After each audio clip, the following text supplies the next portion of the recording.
শুরু হয়েছে তৃতীয় দফার লোকসভা নির্বাচন। ভোট হচ্ছে রাজ্যের 4 কেন্দ্রে। মালদা উত্তর ও দক্ষিণ এবং মুর্শিদাবাদ ও জঙ্গিপুরে সকাল থেকেই শুরু হয়েছে ভোট গ্রহণ পর্ব।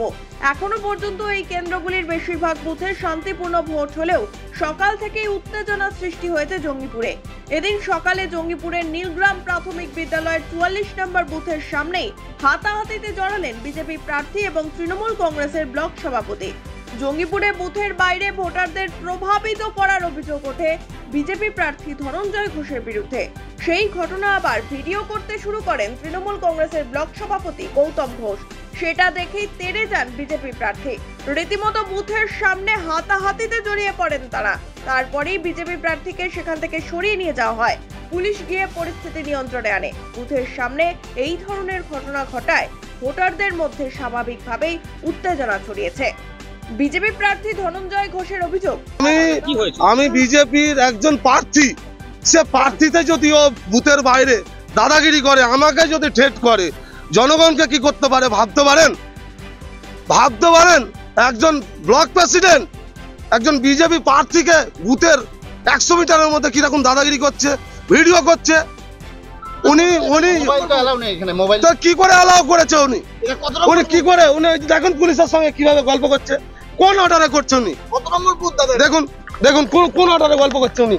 ওই ভোট দেবে আর না হলে কি করছে উনি? अरे क्या हो रहा है इसमें? क्या हो रहा है?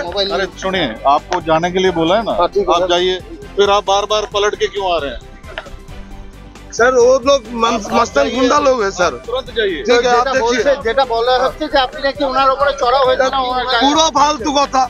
পুরো ফালতু কথা উনি ধমকাচ্ছেন আমার মাধ্যম দিয়ে জনগণকে, কি দেখ তোদের প্রার্থীকে ধমকাতে পারি, তোরাও পারবি না। উনি এটা করতে চাইছেন, বিগত দিনে করেছেন, উনি পারবেন না। আপনি কি গ্রেফতারের দাবি তুলছেন? একদম গ্রেফতারের দাবি চাইছি, আমি গ্রেফতারের দাবি চাইছি।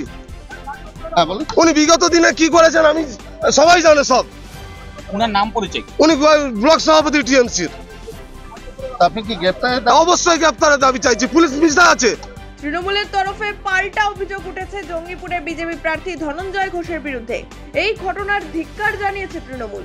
জঙ্গিপুরের প্রার্থী ধনঞ্জয় ঘোষ প্রথমে তিনি বুথের সামনে গেলেন। ভোটাররা লাইনে দাঁড়িয়েছিল শান্তিপূর্ণ ভোট দেওয়ার জন্য। ভোটারদের সাথে ধাক্কাধাক্কি করলেন, একটা ভোটারের গায়ে হাত তুললেন, তারপর সিআরপিএফ সাথে নিয়ে গিয়ে ভোটারদের ধমকাচ্ছেন, চমকাচ্ছেন, যাতে ভোট পর্ব নষ্ট করে দেওয়া যায়। আর তারপর ধনঞ্জয় ঘোষ প্রকাশ্যে বলছে যে আমি সিআরপিএফকে আর নির্বাচন কমিশনকে বলবো যদি দরকার পড়ে জায়গায় জায়গায় শীতলকুচি করার জন্য। আপনাদের মনে করিয়ে দিই, 2021 সালে এই শীতলকুচিতে সিআরপিএফ নিরীহ মানুষদের ওপর গুলি চালিয়ে 4 জন মানুষকে হত্যা করেছিল। আর বিজেপির প্রার্থী ধনঞ্জয় ঘোষ বুঝে গেছে জঙ্গিপুরের মানুষ এই নারী বিরোধী, বাংলা বিরোধী বিজেপিকে এবার বিসর্জন দেবে। তাই ওপেনলি জনসমক্ষে বলছে জায়গায় জায়গায় শীতলকুচি করতে হবে, সিআরপিএফকে উস্কানি দিচ্ছে। আমি ধিক্কার জানাই এই ধনঞ্জয় ঘোষের এই নোংরা মন্তব্যকে। এর বিরুদ্ধে নির্বাচন কমিশনকে কড়া ব্যবস্থা নিতে হবে এই উস্কানিমূলক ভাষণ দেওয়ার জন্য, মৃত্যু কামনা করার জন্য। হেরে যাচ্ছে বুঝে বিজেপি লাশের ওপর রাজনীতি করতে চাইছে, শকুনের রাজনীতি করতে চাইছে তৃণমূল কংগ্রেস। কড়া ভাষায় ধিক্কার জানাচ্ছে। লজ্জা বিজেপির, লজ্জা। এদিকে রাজ্য পুলিশের বিরুদ্ধে অভিযোগ তুলল বিজেপি। ভোটারদের প্রভাবিত করার অভিযোগ উঠছে পুলিশের বিরুদ্ধে।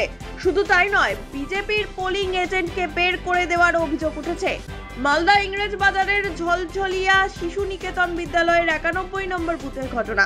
পুলিশ কর্মীকে ধমক দিতেও দেখা গেল বিজেপি প্রার্থী শ্রীরূপা মিত্র চৌধুরীকে। তিনি বলেন, 50 মিটারের মধ্যে কোনো পোস্টার থাকবে না, কিন্তু পোস্টার রয়েছে, আপনারাই দেখিয়েছেন। আমরা কিউআরটিকে ইনভলভ করেছি, কমপ্লেন করেছি, তারা এসে এটাকে রিমুভ করবেন। আমি কোনো সমাজ বিরোধী নই যে আমি পোস্টার ছিঁড়ব অন্য দলের, এটা আমাদের ভোট সংস্কৃতির মধ্যে পড়ে না। কিন্তু যারা নির্বাচনী আধিকারিক তাদের জানিয়েছি তারা কাজটা করবেন। যেটা মোস্ট ইম্পর্টেন্ট বিষয় সেটা হচ্ছে বুথের ভেতরে স্টেট পুলিশ কনস্টেবলদের প্রেজেন্স। এখানে 4টে বুথ আছে, খুব ভাইটাল জায়গা। একটা স্কুলের ভেতরে 4টে বুথের কাজ চলছে। সেখানে আমরা দেখতে পাচ্ছি সিএপিএফের কর্ডন ভেঙে স্টেট পুলিশ একদম বুথের ভেতরে দাঁড়িয়ে আছেন এবং তাদেরকে আমি প্রোটেস্ট করার পর তারা সেখান থেকে তাড়াহুড়ো করে বাইরে বেরিয়ে চলে আসেন। এই মুহূর্তে তাদেরকে আর দেখা যাচ্ছে না। পুলিশ পর্যবেক্ষক এখানে এসেছেন আমাদের কমপ্লেন্টের ভিত্তিতে, তাকে কমপ্লেন্ট জানানো হলো এবং তিনি এখানকার যারা আধিকারিক দেখছেন, এসপি সাহেব দেখছেন, তাদেরকে জানিয়েছেন ওয়্যারলেস মেসেজের মাধ্যমে সমস্ত বুথে যেন একসঙ্গে মেসেজ যায় যে কোনো স্টেট পুলিশের আধিকারিক তারা বুথের ভেতর থাকবেন না। সিএপিএফের যে ব্যারিয়ার বা কর্ডন সেটাকে তারা ভাঙবেন না। তাদের কাজ হচ্ছে বাইরে দাঁড়িয়ে কিউ করানো, সেখানে কোনো ল অ্যান্ড অর্ডার প্রবলেম হলে সেটা দেখা। এবং এখানে আমি যেটা দেখছি কোনো ল অ্যান্ড অর্ডারের প্রবলেম নেই। এখানে পুলিশের ভেতরে দাঁড়িয়ে, বুথের ভেতরে দাঁড়িয়ে আমার চোখের সামনে দুজন মহিলা ভোটারকে তিনি বলছেন যে আপনার পার্ট নম্বর কত, আপনার ভোটার কার্ডটা দেখিয়ে একটু দেখান তো, এটা কি পুলিশের কাজ? এটা কি স্টেট পুলিশের কাজ? এটা স্টেট পুলিশেরও কাজ নয়, এটা সিএপিএফেরও কাজ নয়, এই কাজটা হচ্ছে বিএলওর। এবং বুথ লেভেল অ্যাসিস্ট্যান্স টিম এখানে বসে আছে নির্বাচন কমিশনের পক্ষ থেকে, তারা ভালোভাবে কাজ করছেন। দুজনের থাকার কথা, একজন আছেন, কিন্তু তিনি প্রত্যেককে গাইড করছেন কিভাবে ভেতরে যেতে হবে। মালদার এই ঘটনায় পাল্টা বিজেপি প্রার্থীর বিরুদ্ধে অভিযোগ তুলেছে তৃণমূল। বুথে ঢুকে ঘন্টার পর ঘন্টা দাঁড়িয়ে থাকছেন বিজেপি প্রার্থী শ্রীরূপম মিত্র চৌধুরী। অভিযোগ তৃণমূল কংগ্রেসের। কোনো ক্যান্ডিডেট হয়েছে, ক্যান্ডিডেটের কাজ হচ্ছে বুথে বুথে দেখবে ঠিকমতো পোলিং হচ্ছে কিনা, তবে কিন্তু পোলিং স্টেশনের ভিতরে রুমে কেউ ঘন্টার পর ঘন্টা বসে থাকে না। উনি এই কাজটা করছেন, গর্বিত কাজ, এ ধরনের কাজ ঠিক নয়। হ্যাঁ, আর দল থেকে করা হচ্ছে। তবে এদিন সকালে মোটের ওপর শান্তিপূর্ণভাবেই ভোট চলছে অন্যান্য বুথগুলিতে। সকাল 9টা পর্যন্ত মুর্শিদাবাদ জেলার জঙ্গিপুরে ভোট পড়েছে 16.95%। দ্বিতীয় স্থানে রয়েছে মালদা দক্ষিণ কেন্দ্র, সেখানে ভোট পড়েছে 16.3%। এই একই সময়ের মধ্যে মালদা উত্তর কেন্দ্রে ভোট পড়েছে 15.33% এবং মুর্শিদাবাদ কেন্দ্রে ভোট পড়েছে 14.87%। Bureau report, one India Bangla.